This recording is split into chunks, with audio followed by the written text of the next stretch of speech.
Jadi saya mulai aktif di World Meteorological Organization itu semenjak mulai mungkin tahun 2013-an ya, relatif.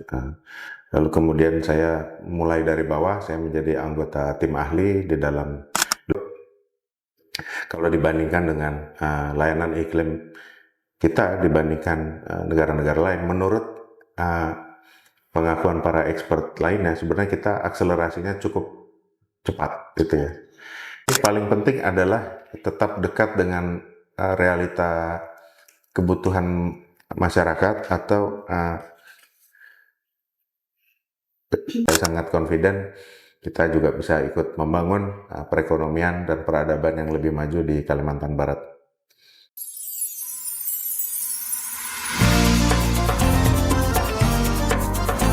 Anak mana nih? Biasa deh, kopi dong. Jong jong kopi pancong, tak berduit kopi pancong.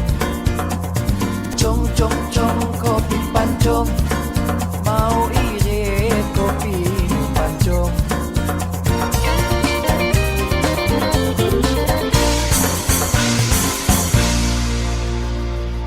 Halo Mitra Iklim, berjumpa lagi bersama kami di podcast Ngopi Asik, ngobrol seputar iklim bersama Stasiun Klimatologi Kalimantan Barat. Sebelum mulai, izinkan saya memberikan pantun untuk Mitra Iklim. Makan kurma di Puncak Jaya, kurma didapat dari sana. Bersama saya Aulia, ada Ngopi Asik, yuk disimak.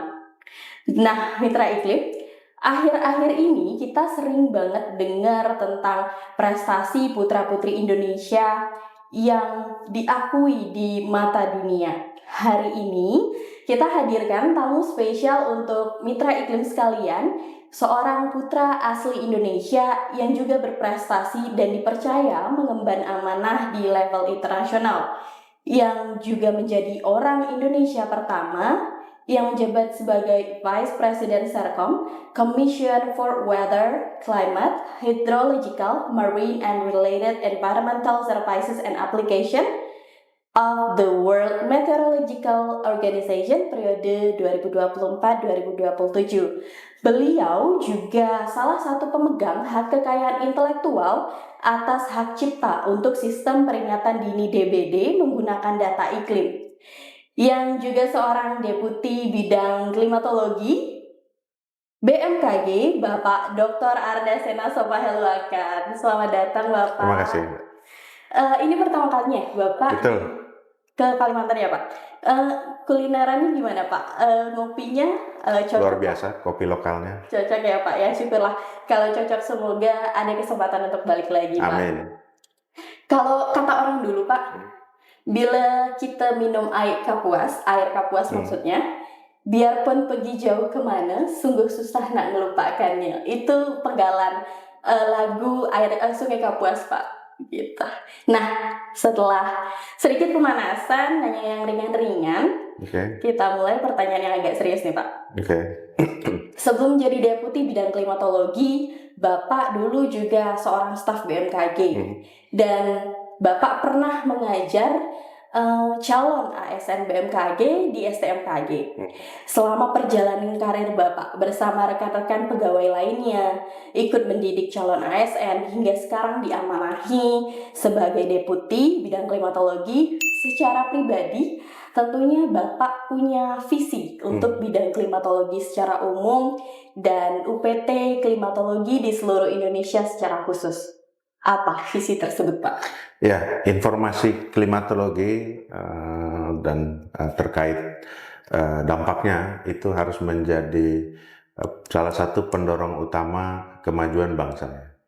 Jadi banyak sekali dari fenomena iklim yang bisa kita kelola, ya, itu menjadi modal dasar untuk mendukung pembangunan, ya, dan juga pada ujungnya nanti akhirnya akan menjadi mendorong kesejahteraan masyarakat, menjadi mendorong kesejahteraan bangsa kita. Kita tahu misalkan hal-hal yang fundamental seperti sumber daya iklim, sumber daya air, ya, itu tentunya sangat terkait dengan iklim, ya. Lalu juga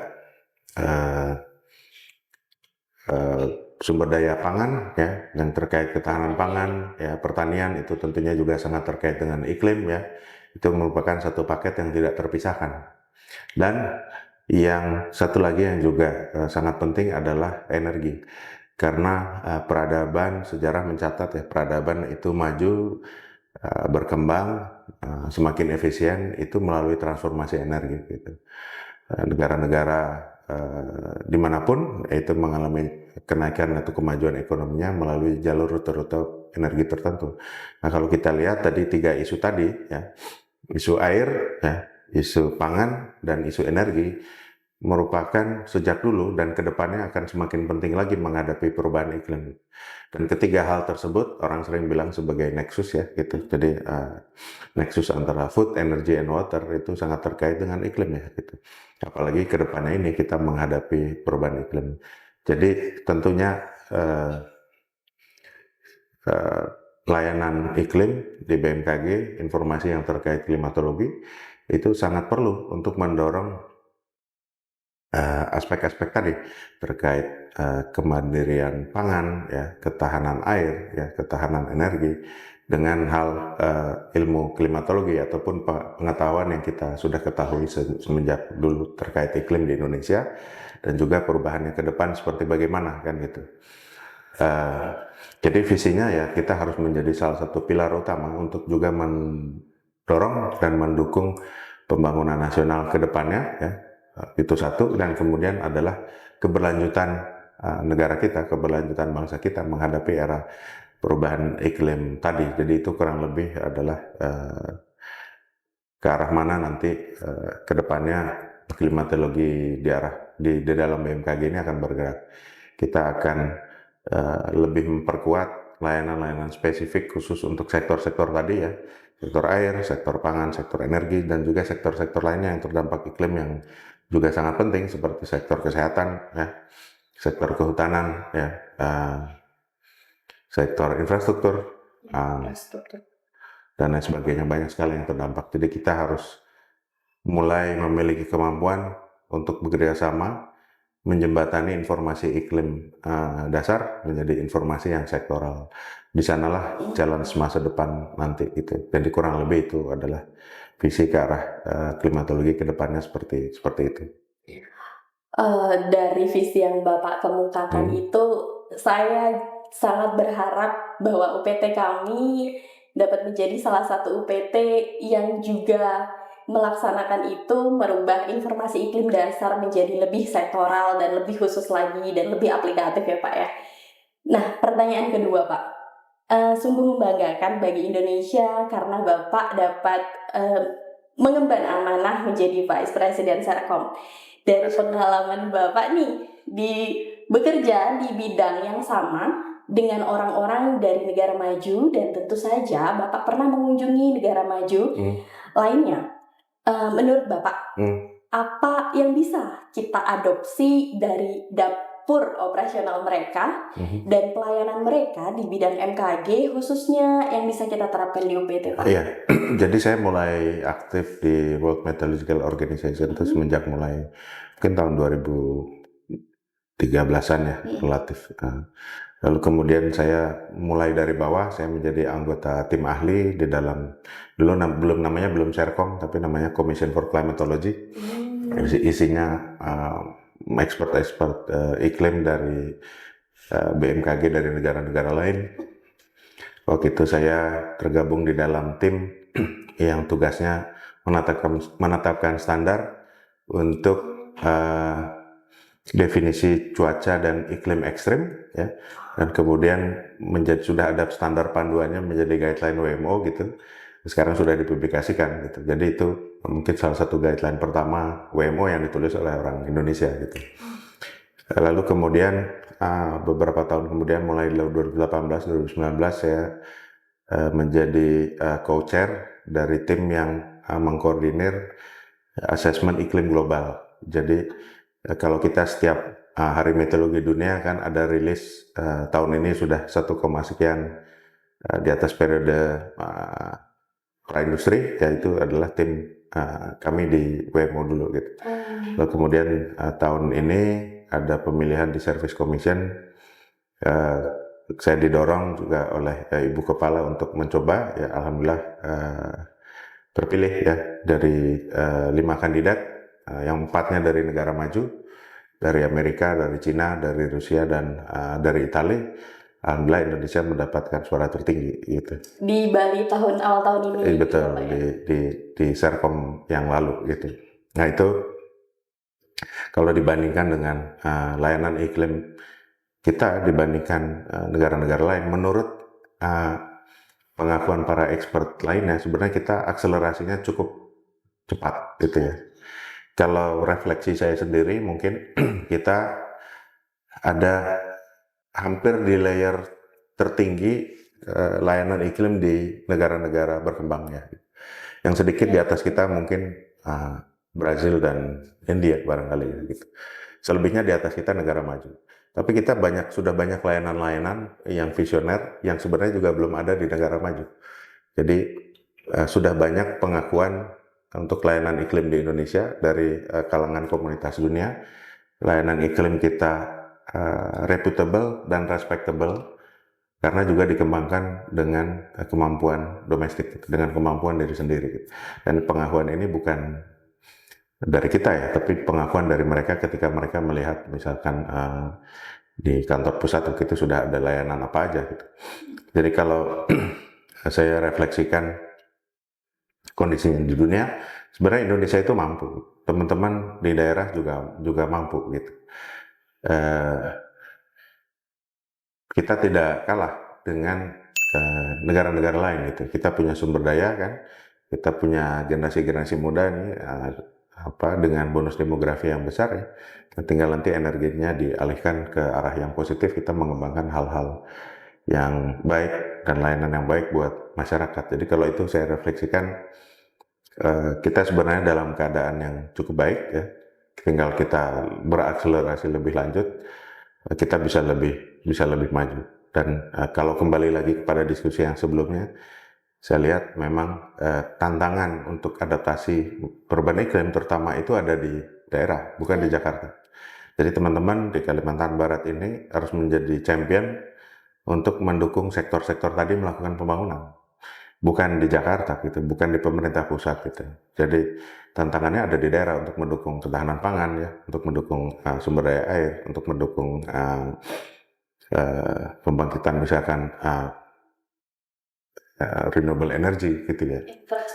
Infrastruktur juga. Tantangannya ada di setiap provinsi. Iya, ini benar Pak, dari pengalaman saya mengikuti acara Development for Climate Services di Citeko bulan lalu bersama dengan negara-negara Colombo Plan lainnya. Semua narasumbernya kan dari BMKG Pak, dari Deputi Klimatologi. Nah, negara-negara yang lain, Filipina dan lain-lain itu tuh belajarnya tuh beneran kayak baru tahu gitu Pak. Yeah. Jadi saya, wah ternyata kita maju. Iya, kita maju, kita mampu. Dan optimisme itu ketika saya pulang kembali nih, iya kita bisa kok, kita bisa kok gitu. Jadi memang optimisme itu berarti bukan hanya pemikiran saya sendiri, tapi memang sudah banyak pengakuan dari yang lain ya Pak ya. Nah Pak, di Indonesia ini saya yakin banyak provinsi seperti Provinsi Kalimantan Barat di mana penduduk yang tinggal di rural area itu jauh lebih banyak dibanding yang di urban area. Menurut data PPS tahun 2022, di Kalimantan Barat ini ada sekitar 2 juta penduduk yang tinggal di urban area dan 3,5 juta penduduknya tinggal di rural area. Nah, hal ini juga sejalan dengan sektor yang menjadi penggerak utama atau prime mover perekonomian Kalimantan Barat, yakni sektor pertanian. Sempat menjadi sektor yang paling besar memberikan sumbangan bagi produk domestik regional bruto di Kalimantan Barat. Menurut Bapak, kami sebagai UPT, di sini saya mengibaratkan diri sebagai anak yang sedang ngobrol dengan bapaknya dan ingin minta saran gitu dari bapaknya. Apa yang harus kami lakukan Pak, agar informasi iklim yang kami keluarkan dapat menjangkau penduduk di rural area dan betul-betul mereka manfaatkan untuk menunjang kehidupan mereka? Ya, jadi seperti yang kemarin ya diluncurkan aplikasi petani ya, dan juga aplikasi Sinari ya. Itu merupakan langkah konkret yang perlu diteruskan. Jadi arahnya sudah tepat gitu ya. Jadi kalau kita bicara mengenai layanan iklim yang komprehensif, itu ada 5 pilar kan gitu ya. Saya lihat teman-teman sudah melakukan itu. Lalu selanjutnya apa nanti kita diskusikan kemudian. Jadi 5 pilar tersebut, yang pertama adalah observasi dan monitoring. Itu dilakukan oleh BMKG ya. Data yang kita amati hari ini, data yang kita amati bulan-bulan lalu, data yang kita amati sejak zaman dulu di Kalimantan Barat itu menjadi fondasi gitu ya. Lalu kemudian pilar kedua adalah research dan modeling. Kita melakukan kajian ya, kita melakukan aktivitas bersama juga dengan perguruan tinggi, misalkan ya, melalui kerjasama ya, itu menjadi pilar kedua yang kemudian memfasilitasi misalkan pengolahan pengamatan yang sejak dulu kita lakukan. Selain kita lakukan, ya, kita juga bermitra dengan komunitas riset tadi untuk kemudian mencari aplikasi-aplikasi. Nah, pilar ketiga itu dilakukan capacity building ya, melalui aktivitas 2 yang tadi. Kita melakukan sama-sama membangun pemahaman atas yang kemarin dikembangkan tadi Sinari ya. Kalau hujannya dalam sebulan sekian, maka lalu kemudian banjir di lokasi ini kapan dan lain sebagainya. Itu kan proses research yang tapi juga membangun kapasitas. Jadi itu merupakan satu paket komplit ya. Kemudian hasil dari 3 aktivitas tersebut kemudian dideliver ke dalam pilar yang keempat yang namanya Climate Services Information System. Pilar yang teman-teman luncurkan tadi berupa aplikasi petani, aplikasi Sinari, ada info lainnya di web Klimatologi Kalimantan Barat ya, itu merupakan service delivery yang dilakukan oleh teman-teman gitu. Tapi ada pilar kelima yang juga sangat penting, itu adalah pilar user interface itu. Di mana kita melakukan penjembatanan atau antarmuka antara informasi iklim yang kita punya kepada user gitu. Sebenarnya kalau kita menyampaikan saja, itu tugas kita sebenarnya sudah selesai. Tapi kan kita ingin lebih jauh nih. Gitu. Kita ingin informasi kita tidak hanya terdeliver, dipahami, ya, digunakan, dan kemudian bermanfaat, kan gitu ya. Itu di domain yang tersebut itu bukan merupakan exact science. Di situ banyak domain aspek sosial, ya, ada social science, interaksi kita dengan mitra, stakeholder, dinas-dinas, interaksi kita dengan petani, interaksi kita dengan penyuluh, dan lain sebagainya. Itu adalah pilar penting yang menjadi satu kesatuan yang memastikan kesuksesan kemanfaatan informasi iklim. Bukan terselesaikan atau terdeliverynya, tersampaikannya mah teman-teman sampaikan selesai, tugas kita selesai. Tapi kan kita ingin lebih lanjut. Nah, pilar kelima ini menjadi pilar yang sangat penting, ya, yang menjadikan ini make or break ini menjadi manfaat atau tidak. Nah, di area tersebut kita sebenarnya secara institusi tidak punya skill set atau tidak punya kultur untuk itu. Ada personel-personel yang memang punya personal skill, itu fine, tetapi kita harus juga melakukan setup, misalkan bagaimana kita bisa mengorganize aspek area abu-abu atau gray area tadi untuk menyampaikan informasi terhadap petani. Ya, kita bermitra dengan dinas, mereka adalah salah satu interface ya. Kita bermitra dengan universitas ya yang bergerak, yang punya kemampuan di bidang social science untuk membantu mendekati masyarakat di hilir atau end user dengan cara-cara kultural setempat yang kita sebenarnya tidak, kita tahu, tetapi kita tidak di set up untuk itu ya. Tetapi user interface tadi adalah pertemuan di antara para pihak tersebut. BMKG, interface formal pemerintah ya, misalkan Dinas Pertanian, lalu ada interface pembantu dari akademia, lalu ada interface yang juga dari struktur sosial masyarakat, misalkan ketua adat ya, tokoh-tokoh masyarakat yang dituakan atau dipercaya, itu kata kuncinya trust ya, sehingga informasi kita ini sampai dipercaya lalu digunakan. Karena kecepatan informasi itu merambatnya itu secepat merambatnya kepercayaan, gitu. Ya, kan kata kuncinya itu. Nah, itu yang menjadi satu setup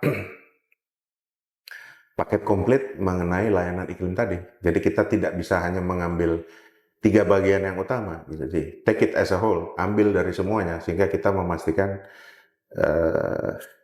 informasi yang kita hasilkan itu bermanfaat. Nah, itu kurang lebih yang harus kita lakukan. Nah, teman-teman sudah melakukan kemarin itu yang dengan petani dan sinari, lalu kemudian setup cara yang sama, melakukan pendekatan dengan 5 pilar layanan iklim tadi, dilakukan untuk sektor yang lain. Sektor kesehatan, misalkan. Kita harus mulai dengan interaksi, menyamakan istilah, menyamakan terminologi, membangun kepercayaan, mengenal person. Karena berbeda sekali layanan iklim dengan layanan cuaca gitu. Layanan cuaca eksplisit, hujan tidak hujan gitu ya. Informasi tsunami, evakuasi atau tidak, gitu. Hitam atau putih gitu. Sifatnya eksplisit ya, dan action yang berasosiasi dengan informasinya mudah dipahami dan bisa diambil pada level individu. Pada layanan iklim itu berbeda ya. Ada elemen sosial yang tadi. Layanan iklim tadi juga mengandung banyak elemen untuk membangun kepercayaan, dan kepemilikannya atau ownership-nya itu sebenarnya seharusnya didorong ke depan, bukan hanya milik BMKG.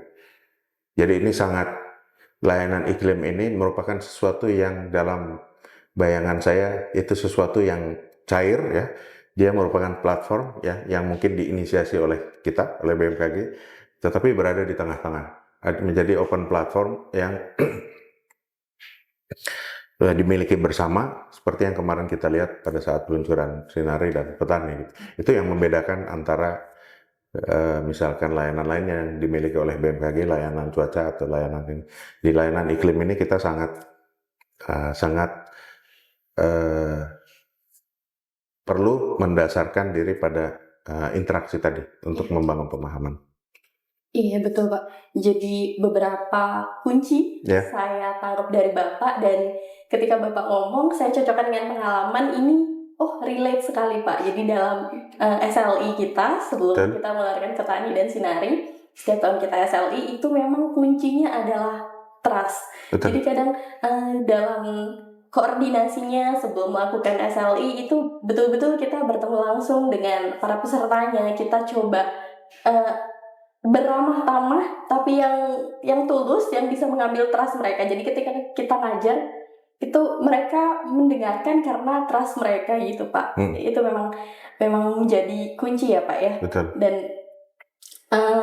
kami berharap semoga Petani dan Sinari ini menjadi awal yang baik untuk kami ke depannya dalam mengembangkan informasi sektoral lainnya, termasuk seperti DWD iklim gitu ya Pak ya. Nah, berkaitan dengan peningkatan pemahaman informasi iklim, besok kami akan melaksanakan kegiatan literasi iklim dengan tema Climate Influencer untuk informasi iklim inklusif, berkolaborasi dengan Universitas Pancabakti. Pesertanya ada 100 orang, 80 dari mahasiswa UPB Pak, 10 orang teman tuli dan 10 orang teman komunitas. Adakah pesan atau spirit untuk kami bawa saat pelaksanaan kegiatan esok Pak? Mungkin ya itu informasi iklim yang inklusif ya, itu menjadi hal yang juga penting ya. Bagaimana kita juga bisa memahami mengenai hal-hal yang mereka butuhkan gitu. Karena kita perlu juga mendesain aksi apa yang harus dilakukan oleh komunitas disabilitas ketika misalkan terjadi hal-hal terkait iklim. Itu perlu didiskusikan bersama gitu. Dengan ekspertis yang ada di komunitas mereka gitu. Apa yang menjadi hal-hal yang kesempatan untuk dilakukan, hal-hal apa saja yang juga menjadi limitasi, itu perlu kita diskusikan gitu di dalam setup kerangka atau framework dari kegiatan literasi iklim tadi yang menurut saya sudah benar dan sudah bagus sekali. Berarti kita gali gapnya apa, kita coba isi gap tersebut. Betul. Ya Pak? Isi gap tersebut bersama-sama gitu. Karena spirit layanan iklim tadi adalah co-ownership ya itu. Ya betul Pak. Iya. Pertanyaan selanjutnya nih Pak. untuk kami para climate forecaster di UPT, apa tips untuk dapat meningkatkan pelayanan informasi iklim saat ini dengan banyaknya tantangan atau isu-isu iklim yang terjadi saat ini, Pak? Ya, mungkin paling penting adalah tetap dekat dengan realita kebutuhan masyarakat atau problem real di masyarakat apa yang bisa kita address gitu ya. Kita akan cenderung berpikir berdasarkan tugas yang diberikan secara formal gitu ya. Berdasarkan undang-undang, berdasarkan tugas pokok dan fungsi gitu. Itu merupakan cara berpikir standar seorang ASN ya. Tapi kan kita tidak dilarang untuk lebih jauh kemudian untuk melihat langsung di masyarakat problem real apa yang ada. Lalu apa yang bisa kita lakukan untuk bantu menyelesaikan masalah tersebut ya. Barangkali tidak sendirian. Banyak hal problem real di masyarakat itu sifatnya adalah kompleks gitu ya. Multidisiplin ya. Kemudian juga solusinya harus harus menggunakan approach yang transdisiplin. Kita hanya menjadi salah satu elemen saja yang bisa membantu menyelesaikan masalahnya. Kita boleh berinisiatif untuk mengkoordinir misalkan aktor-aktor lainnya untuk menyelesaikan masalah tersebut gitu ya. Misalkan tadi tantangan ketahanan pangan, misalkan kita tidak sendirian kan gitu ya. Jadi problem sosial itu selalu memiliki karakteristik yang dia multidimensi gitu ya. Kita seringkali menjadi faktor kunci yang penting ya, tetapi tidak satu-satunya. Jadi saya sangat mendorong teman-teman untuk memperkaya juga pengetahuan dan ilmunya dengan ilmu-ilmu yang lain, tetapi dengan tetap memperkuat core competence kita di BMKG ya, di ilmu klimatologi, karena itu merupakan jangkarnya kita. Tapi setelah jangkarnya kuat, menancap ke dalam, kita juga harus mampu melihat ke kiri kanan kita keluar gitu ya. Jadi kita tidak boleh itu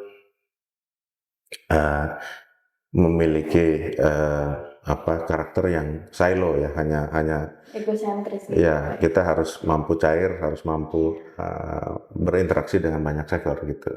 Barangkali kita juga harus mampu menjadi agen perubahan gitu kan ya. Kita boleh menginisiasi. Boleh. Tapi harus ingat sama core kita gitu ya, Betul, Pak ya. itu menjadi keunggulan. Ya, itu yang menjadi kunci keunggulan kita gitu kan. Era nanti berubah bagaimanapun ya, kalau kita tetap kita punya tetap core expertise di klimatologi ya, itu akan tetap relevan kita perdalam dalam era kedepannya gitu. Tapi kita harus buka mata juga terhadap aspek-aspek lainnya gitu. Oke, nah Pak, ini untuk mitra iklim nih Pak pertanyaannya. Kalau di kawasan Ring of Fire sedang mewaspadai potensi megatrust, untuk Kalimantan Barat ini potensi bencana yang tinggi itu adalah bencana hidrometeorologi Pak. Nah, bencana hidrometeorologi ini sangat dipengaruhi juga oleh perubahan iklim. Saran dari Bapak untuk mitra iklim, apa yang harus diwaspadai oleh mitra iklim seiring meningkatnya potensi tersebut Pak? Ya, sebenarnya secara iklim normal ya di Kalimantan Barat ini kan hujannya banyak ya. Mungkin ada periode-periode di mana hujannya defisit ya, ada musim kemarau. Mungkin masyarakat sebaiknya jangan melakukan aktivitas yang berkontribusi terhadap emisi asap ya, emisi karbon misalkan. Mungkin aktivitas cocok tanamnya bisa dilakukan dengan pendekatan yang modern ya. BMKG juga bisa mengadvokasi hal tersebut sehingga kita juga pembangunan aktivitas kita atau aktivitas pertaniannya bisa juga lebih ramah lingkungan ya. Untuk potensi bencana lainnya seperti banjir misalkan, kita perlu waspada tentunya pada saat puncak musim hujan nanti ya. Di Kalimantan Barat kan karakteristiknya daerah aliran sungainya besar-besar ya, sehingga hujan kecil saja mungkin sungai bisa meluap. Nah, itu mungkin kita perlu bermitra dengan PUPR, dengan Kementerian Pekerjaan Umum sekarang gitu. Berarti sama nih iklim. emang jangan nambah-nambahin sebabnya, dan kita pun harus berinovasi untuk coba mencari solusinya, dan jangan lupa kolaborasinya. Pesan dari Pak Sena. Terakhir Pak, boleh closing statement Pak untuk mitra iklim dan juga rekan-rekan di UPT Klimatologi seluruh Indonesia nih Pak. Ya, mitra iklim, terima kasih kepercayaannya kepada BMKG. Selama ini sudah menggunakan informasi dari BMKG.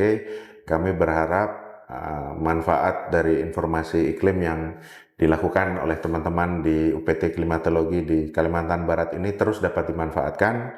Teman-teman di sini tentunya sangat siap untuk melayani dengan informasi yang sudah ada ataupun juga dengan potensi peluang layanan lain kebutuhan masyarakat yang belum ada gitu. Nah, untuk yang generasi muda di stasiun Klimatologi Kalimantan Barat ini, kita coba lihat tantangan real yang ada di masyarakat. Kita melakukan pendekatan layanan kita bukan dengan berorientasi apa yang kita punya, tapi kita lihat masalah di masyarakat, starting from the end, lalu kemudian kita mundur balik, kita lihat apa yang kita bisa lakukan, dan saya kok percaya dan saya sangat confident kita juga bisa ikut membangun perekonomian dan peradaban yang lebih maju di Kalimantan Barat. Baik, itu tadi closing statement dari Pak Sena. Ini merupakan kesempatan luar biasa bagi kami untuk dapat ngobrol di Ngopi Asik bersama Bapak. Terima kasih atas masukannya dan inspirasinya Pak. Semoga segala yang direncanakan oleh Bapak dapat terwujud dengan baik. Amin, terima kasih. Nah, mitra iklim, itulah tadi obrolan kita bersama Pak Sena. Untuk mitra iklim yang masih penasaran, mohon maaf, kita harus memendam rasa penasaran kita bersama-sama karena keterbatasan waktu beliau. Sampai jumpa di Ngopi Asik selanjutnya. Assalamualaikum warahmatullahi wabarakatuh. Siang.